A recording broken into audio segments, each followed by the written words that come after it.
Hello everyone, I am Dr. Neelima, consultant plastic surgeon from Omni Hospital, Kukatpalli. ఈ రోజు plastic surgery విభాగానికి సంబంధించిన అపోహలు ముఖ్య విషయాలు షేర్ చేస్తాను మీతో. అందులో ముఖ్యమైనది ప్లాస్టిక్ సర్జరీలో ప్లాస్టిక్ వాడతారని చాలా మంది అడుగుతారు.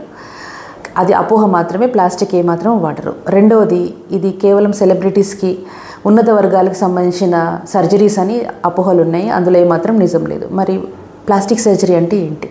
Plastic surgery includes few sub divisions like burns management. ఫస్ట్ది అంటే కాలిన గాయాలకి చికిత్స చేస్తామన్నమాట. రెండవది trauma related injury, facial trauma కావచ్చు, హెడ్ టు టో ట్రామా కావచ్చు.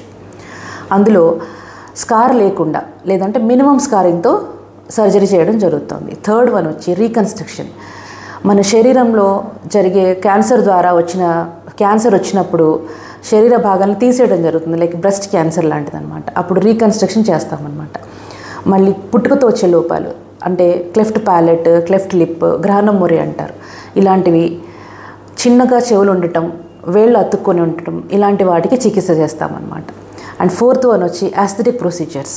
ఆస్థెటిక్ ప్రొసీజర్స్ అంటే ఏంటి అంటే ఏజ్ రిలేటెడ్గా వచ్చే మార్పులు, దానివల్ల ముఖంలో జరిగే మార్పులకి చికిత్స. బొటాక్స్ కావచ్చు, ఫిల్లర్స్ కావచ్చు, ఫేస్ లిఫ్ట్ కావచ్చు, ఎట్సెట్రా.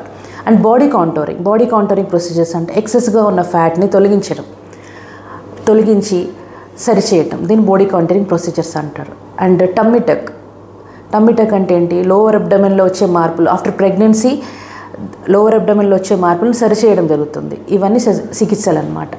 కంక్లూజివ్గా చెప్పాలంటే ప్లాస్టిక్ సర్జరీలో ప్లాస్టిక్ వినియోగించరు. రెండవది, ఇది అందరికీ అందుబాటులో ఉన్న విభాగం. Thank you.